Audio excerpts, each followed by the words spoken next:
Humas Polda NTT Kombes Pol Henry Novikan Chandra. Pak Henry, tadi sudah cukup banyak yang kita membahas terkait dengan persiapan dan pengamanan untuk prosesi pasca di tahun ini ya Pak ya. Mungkin Bapak bisa menjelaskan kira-kira berapa banyak personil yang diturunkan untuk operasi kali ini dan posko-posko untuk operasi Semana Santa Turaga ini di mana saja Pak? Jadi kita memiliki personil yang tergelar ini sebanyak 3.118. Kemudian juga kita mengamankan 9.001 gereja. Yang prioritas kita amankan ini ada 359. Yang kita utamakan pengamanan dalam operasi Semana Santa Turaga 2025 ini. Dan kita juga di dalam mendekatkan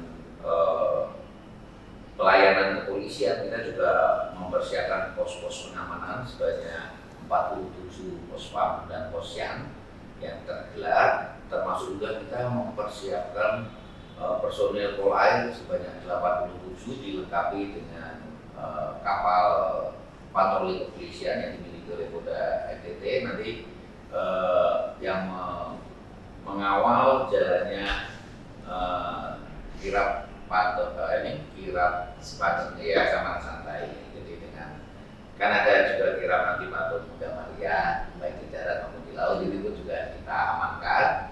Dan kemarin Kapolres juga sudah koordinasi dengan pelaksana dengan panitia IO-nya nanti pada saat di laut akan dikawal dengan kapal polair dan juga kapal mesin, sehingga kita berharap kegiatan ini bisa benar-benar sesuai dengan yang kita rencanakan. Dan tentunya kita juga harus bisa memberikan rasa aman pada saat pelaksanaan ibadah Paskah ini, dan kita juga akan melaksanakan terus monitoring dengan deteksi intelijen, dan juga nanti juga akan dilaksanakan sterilisasi jangan sampai ada bahan-bahan ataupun berbahaya di gereja-gereja yang akan dilaksanakan ibadah. Dan tentunya dengan SOP itu sendiri juga nanti juga kita harap jemaat juga kooperatif. Nanti dari pihak keamanan tentunya tidak ada maksud untuk merepotkan, tetapi ada tujuan kita bersama bahwa kita bisa melaksanakan pelayanan Paskah ini dengan aman, damai, ya kan, sehingga tidak musuh, ya kan, sehingga kita bisa bersukaria, ya, gitu ya. Ya pastinya juga akan banyak sekali rangkaian dalam prosesi Paskah ini. Mungkin juga akan banyak melibatkan masyarakat, bahkan bukan orang NTT saja ya yang akan hadir khususnya di Flores ini ya untuk prosesi Semana Santa. Pasti akan membludak. Kalau tadi Bapak bilang ribuan ya Pak ya? Ada sekitar 4.000-an wisatawan. Pasti macet ya Pak di sana. Bahkan itu juga mungkin juga dari luar negeri kan. Kemarin ada juga dari luar negeri yang datang, dari Timor-Leste, dari Portugis, jadi mungkin juga di momen suci ini juga kita berharap perekonomian masyarakat juga bisa tumbuh dengan tetap di koridor keamanan dan juga ketertiban dan kelancaran. Jadi sedikit kami mengulas terkait masalah Kamtibmas. Jadi Kamtibmas itu bagaimana kita di suatu daerah kita itu terbebas dari tindak pidana. Misalkan kita di Flores Timur, kita pastikan di situ tidak ada perampokan, tidak ada misalkan pembunuhan. Itu kalau kita berbicara konteks keamanan.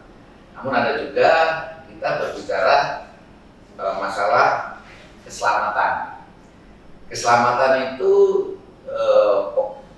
di poinnya adalah terkait masalah bebas dari accident, bebas dari kecelakaan, baik itu kecelakaan lalu lintas di darat maupun kecelakaan lalu lintas di laut, dan juga kecelakaan kerja mungkin. Nah itu jadi itu konteks daripada keselamatan. Jadi kan sering positif dengan keamanan ini itu dia terbebas dari tindak pidana, jadi tidak ada rasa was-was, yakin di sini aman, tidak ada hal-hal yang mengganggu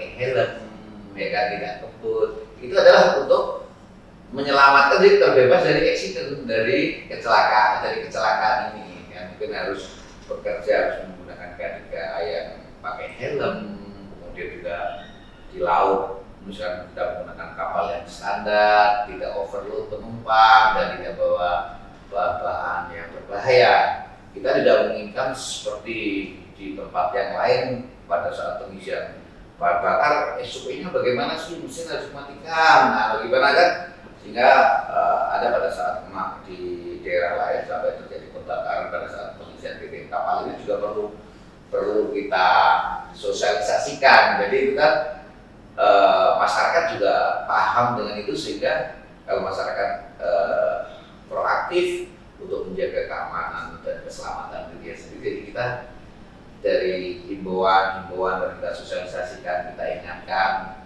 itu sih itu lebih bagus nilainya. Istilahnya kalau di kepolisian itu kita mengenal namanya crime prevention, jadi pencegahan tindak pidananya itu sebenarnya lebih bernilai daripada harus menunggu korban dulu, Mbak.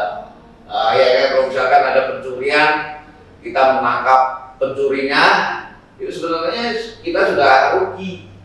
Lebih baik kita menghilangkan kesempatan sehingga tidak terjadilah kriminal itu. Jadi seperti itu ya, gambar. Kalau toh nanti seandainya ada perbuatan melawan hukum, baru Polri sebagai aparat penegak hukum dengan menggunakan asas ultimum remedium, itu penegakan hukum sebagai aparat yang terakhir tentunya dengan bisa menjamin keadilan dan juga kepastian hukumnya. Gitu sih, Pak. Banyak orang bisa apa ya kondisinya di sini, jangan sampai ada. Dan kita imbau juga seluruh masyarakat menggunakan momen ini memang momen suci ini ya untuk beribadah, tidak bisa dijauhkan dari hal-hal yang tidak bagus. Mudah-mudahan semua yang datang nanti juga itu memang dengan niat dimulaikan dari ibadah, paling ibadah dan wisata lah yang buat Iya, kira-kira gitu, Pak. Baik, nanti kita lanjut lagi ke segmen berikutnya, Pak Henry. Untuk pemirsa tetaplah bersama kami.